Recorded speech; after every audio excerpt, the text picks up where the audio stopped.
आज हम निकल रहे हैं एक ब्यूटीफुल जर्नी पर फ्रॉम दिल्ली टू मसूरी। एक ऐसा सफ़र जिसमें है शांति भी, एडवेंचर भी और कहानियाँ भी। Welcome back to glimpse of happiness and welcome to travel vlog episode 1। तो ये एक रोड ट्रिप था। कुछ सफ़र बस मन से शुरू होते हैं, बिना प्लान के, बिना रीज़न के। And this trip is one of them. तो एक लॉन्ग ड्राइव के बाद जब सबको भूख लगी और हस्बैंड ने पूछा ब्रेकफास्ट कहाँ करना है, तो मैंने तुरंत बोला चीतल ग्रैंड पे रुकते हैं। तो बोले चलो चेक करते हैं इसको भी। तो बचपन में जब हम बुआ के घर जाते थे तो ऑन द वे हम इसी रेस्टोरेंट में रुकते थे और ब्रेकफास्ट करते थे। और आज यहाँ फिर से आकर वही नॉस्टैल्जिक फीलिंग आई। गर्मा गर्म पराठा, कड़क चाय और पापा के साथ वो सिंपल सा breakfast. Those were the golden mornings.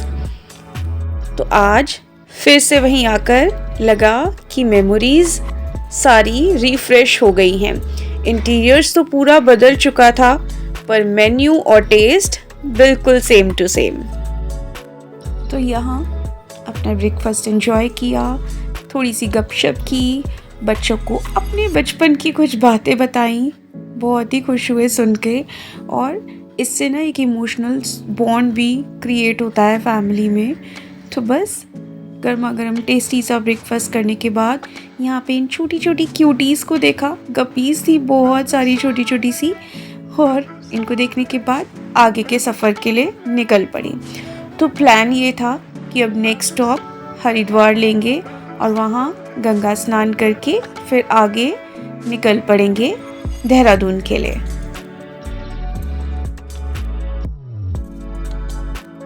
तो कुछ ही देर में हम पहुंच गए हरिद्वार। गाड़ी को पार्किंग में लगाया, गंगा जी को नमस्कार किया, स्नान किया और थोड़ी देर यहाँ सुकून के कुछ पल बिताए। गंगा जी का स्नान, मंदिरों की घंटियाँ और वो पवित्र माहौल, जैसे मन और तन दोनों शुद्ध हो गए हों। तो लीजिए आप भी वर्चुअली गंगा माँ के दर्शन कर लीजिए। हर हर गंगे। तो लास्ट ईयर भी हम मसूरी गए थे, तो जो जितने भी सारे स्पॉट्स हमने उस पर ही कवर किए थे, तो उनसे कुछ डिफरेंट स्पॉट्स हम पहले इस बार कवर करेंगे। तो लास्ट ईयर के भी कुछ व्लॉग्स हैं जिनका लिंक मैं डिस्क्रिप्शन बॉक्स में ऐड कर दूंगी और आई बटन में भी मेंशन कर दूंगी। आप ज़रूर से चेकआउट कीजिएगा, वो भी बहुत ही इंटरेस्टिंग और इन्फॉर्मेटिव व्लॉग्स हैं। वैसे मसूरी का चार्म कभी पुराना नहीं होता, हर बार एक नई कहानी कह जाता है। So welcome to yet another beautiful journey back to the queens of hills. तो हरिद्वार की पवित्र घाटियों से निकलते हुए हम पहुंच गए हैं देहरादून ज़ू। पहाड़ों के बीच एक छोटा सा पैराडाइज, जहां नेचर अपनी खुशबू से सब कुछ सुकून भरा बना देती है। तो टिकट डिटेल्स के लिए आप स्क्रीनशॉट ले लीजिएगा और ऑनलाइन बुकिंग भी आप कर सकते हैं। बाहर ही स्कैनर्स लगे हुए हैं।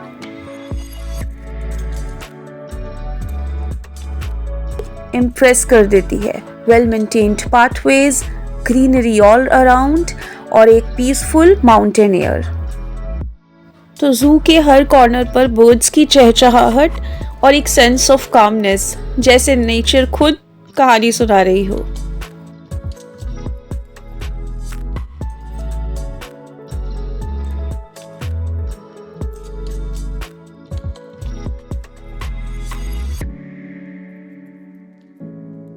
और एक टर्न लेते ही आप पहुंच जाते हो एक्वेटिक वर्ल्ड में। क्रिस्टल क्लियर टैंक्स में कलरफुल फिशेस तैरती हुई बहुत ही खूबसूरत लगती है। प्लांट्स के बीच से निकलती हुई सनलाइट और पानी की सॉफ्ट आवाज़, सब मिलकर एक सूदिंग रिदम क्रिएट करते हैं। तो यहाँ ना बहुत ही डिफरेंट स्पीशीज़ की फिशेस दिख रही थी और बहुत ही बिग साइजेस में भी फिशेस टैंक्स में डली हुई थी।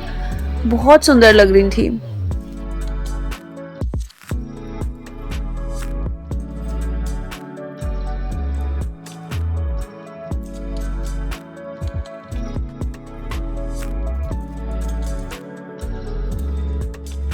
जू के अंदर एक कैक्टाई गार्डन भी है। यहाँ हर शेप और साइज के कैक्टस प्लांट आपको मिलेंगे देखने को। ग्रीन के अलावा हर शेड के कैक्टाई परफेक्टली अरेंज्ड, एक फोटोग्राफी हॉटस्पॉट।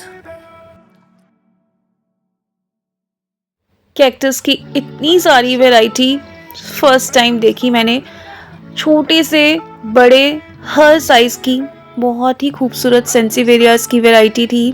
फ्लावर्स के गार्डन थे जो देखने में बहुत खूबसूरत लग रहे थे। बहुत सारी पिक्चर्स भी हमने यहाँ क्लिक की।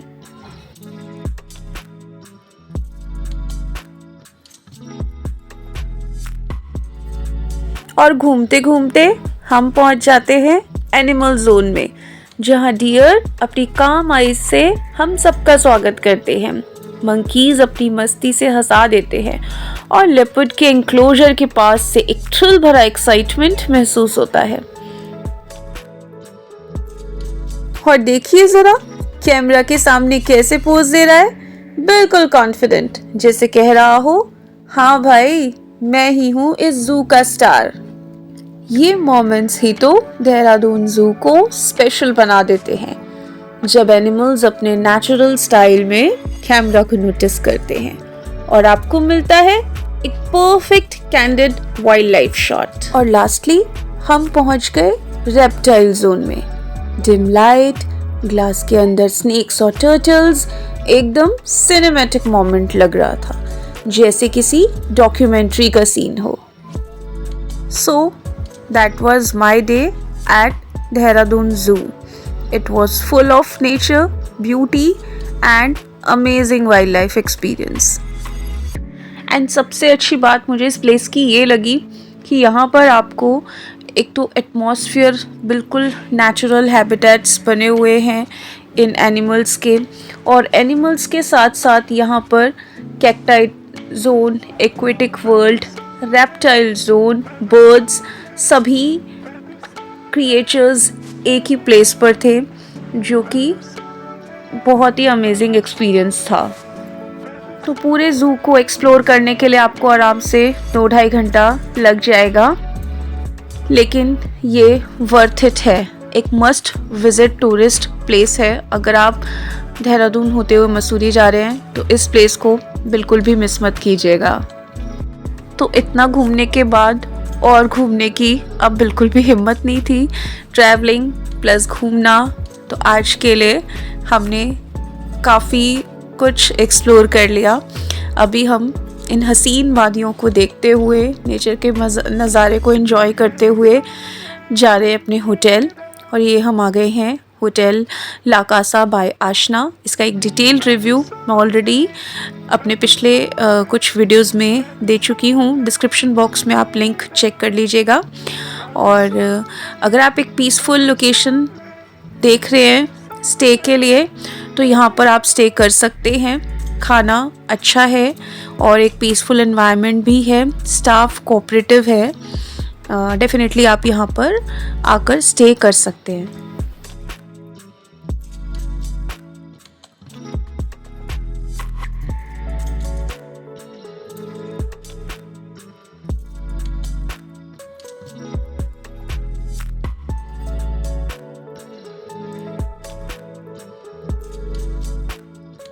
तो थोड़ी देर रिलैक्स करने के बाद अभी डिनर ऑर्डर किया है और अब डिनर करेंगे और कल की थोड़ी सी प्लानिंग भी करेंगे और क्या एक्सप्लोर करना है मसूरी में।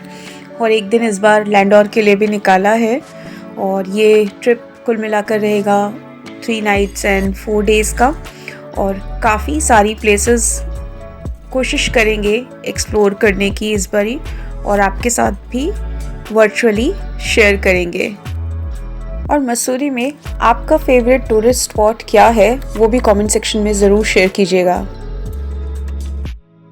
तो अगर आपको ये वीडियो पसंद आया है और इन्फॉर्मेटिव लगा है तो इस वीडियो को एक लाइक कीजिएगा, कमेंट ज़रूर कीजिएगा और इंस्टाग्राम पे भी मुझे फॉलो कर लीजिएगा। तो मैं मिलूँगी मेरे नेक्स्ट एपिसोड में। तब तक के लिए अपना ख्याल रखिए, खुश रहिए और घूमते रहिए। दुनिया बहुत खूबसूरत है।